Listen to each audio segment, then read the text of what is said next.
Donald Trump announced a phase one China deal, which would suspend a planned increase in tariffs on goods from China scheduled this month, and that Beijing would boost purchases of U.S. agricultural products. But according to our next guest, that's about all that's been agreed on. Joining me from Washington, D.C., the founder of Ziemba Insights, Rachel Ziemba, joins us. Rachel, great to have you with us. I want to start with the fact that we're hearing from you and many that this is a narrow deal. It doesn't really address the big issues that need to be addressed. So is this actual progress, or is this just an attempt to de-escalate the tensions that are happening between the two countries? Thanks, Kim. It's a pleasure to be back. So I think it was a measure of de-escalation, and that in and of itself, I think, is a positive step, right? If this narrow deal is enough to stop a further tit-for-tat escalation of new tariffs that might have covered 100% of what China exports to the U.S., in my mind, that would be a positive step. But the question mark is, does it lead to a broader deal on a wide range of issues? Does it last? I do think it's fairly narrow. And even within a couple hours of the deal being announced by the U.S. government, the Chinese authorities seem to have a bit of a different tune. They touted material progress, not as much a big deal. So I do think there's an agreement sort of on paper, but we haven't seen much of that paper yet. And if the U.S. continues to focus on a real deal that deals with intellectual property issues, that deals with a wide range of things, that I think might be harder to achieve. So the question mark is, are the two sides happy with what they've done so far? Is buying time enough? Let me ask you, though, I mean, because even before we get into, I'll say, actually signing a deal and getting something more substantial in place, are you confident that this truce that seems to be at least brokered at this point could stop for the planned tariff increases on things like electronics and apparel and a whole slew of other consumer goods? Are you confident that that's not actually going to happen? I think that's still a question that's out there. We could well see in the next couple of weeks, as the two sides look to take this high-level agreement, narrow as it is, and put some more framework around it, that there's a decision that this isn't enough to go forward. I do think both countries had an interest in avoiding that ratcheting up, particularly given the timeline and cycle of not only the electronics cycle, but also, of course, the agricultural cycle. So I feel a bit more confident that they bought some time, a couple of weeks, maybe a couple of months. And then the other thing we have to continue to watch is there are issues dealt with in this trade deal, but there are a whole lot of other very serious bilateral disagreements, some of which are very much global disagreements around human rights issues, both in Hong Kong and Xinjiang,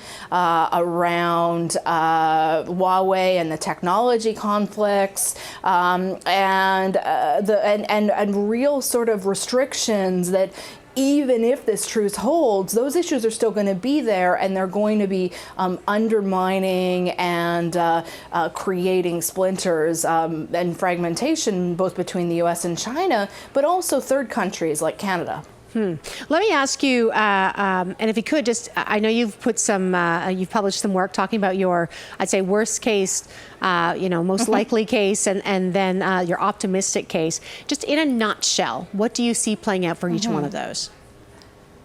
Sure. So the best case, or the most plausible case, let's start with the base case, most plausible, is that there's time bought, that there's an agreement, that there's enough agreed, and the U.S. is willing to give focus in on a quick win to the farmers and avoid the ratcheting up of tariffs. But maybe we don't move to phases 2 and 3.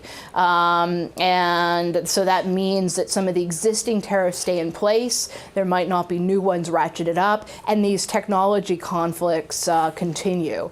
They maybe don't ratchet up. The worst case is one in which that's not enough, and this falls apart almost before it's done, and we are back to threats of new tariffs and restrictions, and maybe a wider set of U.S. companies and Chinese companies being blocked from each other's markets. We'll also probably see pressures. We might see challenges on travel and visits between the countries, and this is an environment as well that we'll see greater impact on third countries. The best case scenario, and maybe this is the optimistic one, is one in which there's enough progress here that the U.S. perhaps feels comfortable not only keeping tariffs in abeyance, but scaling back on some of the existing ones, and that there is some kind of agreement and enforcement around intellectual property that's kicked into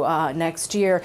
Even in this optimistic scenario, I think you still have a dynamic where the U.S. moves more towards managed trade, where there's more focus on the resource sector and the like, which might not be as good for some of the private sector companies, might be better for the agriculture and energy sector than others. But that would be that best case scenario, or it would be, I think, a positive one for the global economy and have some positive feedback loop. Let me ask you, I want to bring up a board here, and it's got an important number on it, and that is 8.5%. It's a negative 8.5%, as people will see when it comes up. And I believe what this is showing us is the decline in imports that we're seeing coming into China right now. Why is this number, from your perspective, so important to focus on right now? Sure. So that's a number that's looking at the year-over-year decline in imports. So the change in Chinese imports in dollar terms versus last year.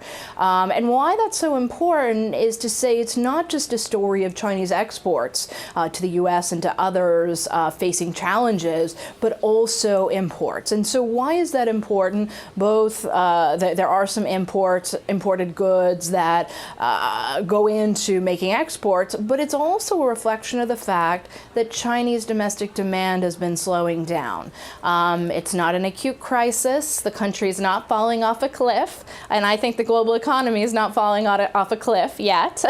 We can get to that. But this is one in which credit conditions are not, are only just keeping growth on track.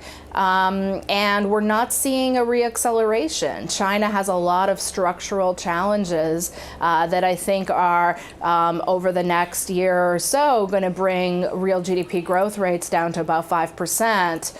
And the consumers in China are going to help, but even they are facing some additional cost of financing and are somewhat reluctant to take on credit. And that's one of the reasons I see a rather sluggish global growth going into 2020. So I was talking to a portfolio manager today, and he said, never have we had equity markets up in the year up double digits, bond markets up single digits, and yet everyone, it feels painful. Nobody likes it because everyone's waiting for this recession. Yeah, so and I think that's complicated by the fact that for anyone who's putting money in the public markets and even private markets, they've been looking around for a while and saying, the valuations are really stretched. Now, part of that's a function of where global interest rates are for safe assets. We have an ever-growing number of bonds that are in that are negative yielding. So of course that stretches out the valuations and the like. So I think there's this question mark about, we know that equity markets in particular are supposed to be forward-looking. They're supposed to look ahead to the earnings, and so that question mark. So, I mean, I do think it's very clear that we're in a slowdown of global growth, right? The IMF has been calling it a synchronized global slowdown. It's been less than 2 years since there was a synchronized global recovery and global expansion. So maybe it's not a surprise. So I think we're in this slowdown. The question mark is, will things slow down far enough that the next shock tips the U.S. economy into recession, brings, say, global growth from about a near 3% rate to well below that. That's possible, but I think what's more likely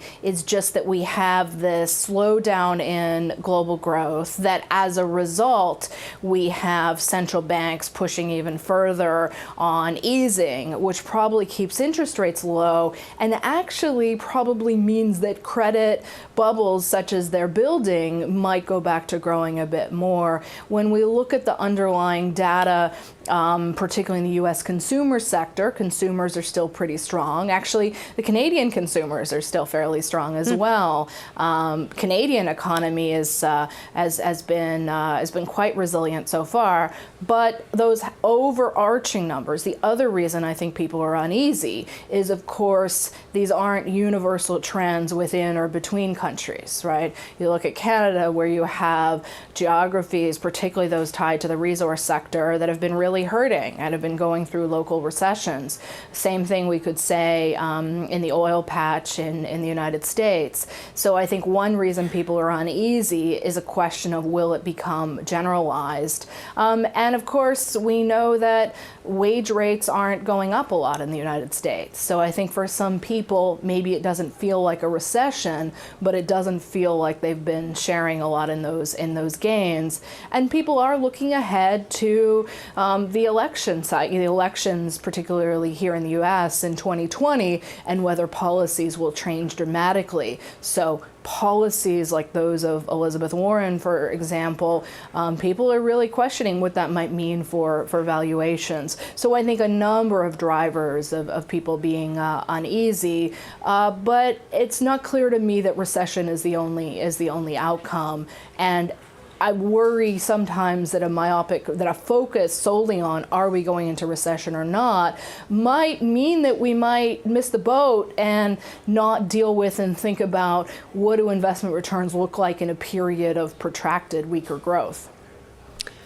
Well said. I think that has been, a focus of so many people. And I mean, the headlines can be distracting when they keep talking about recessions. Rachel, we're going to leave it there. Thank you so much for joining us. We'll talk to you again soon.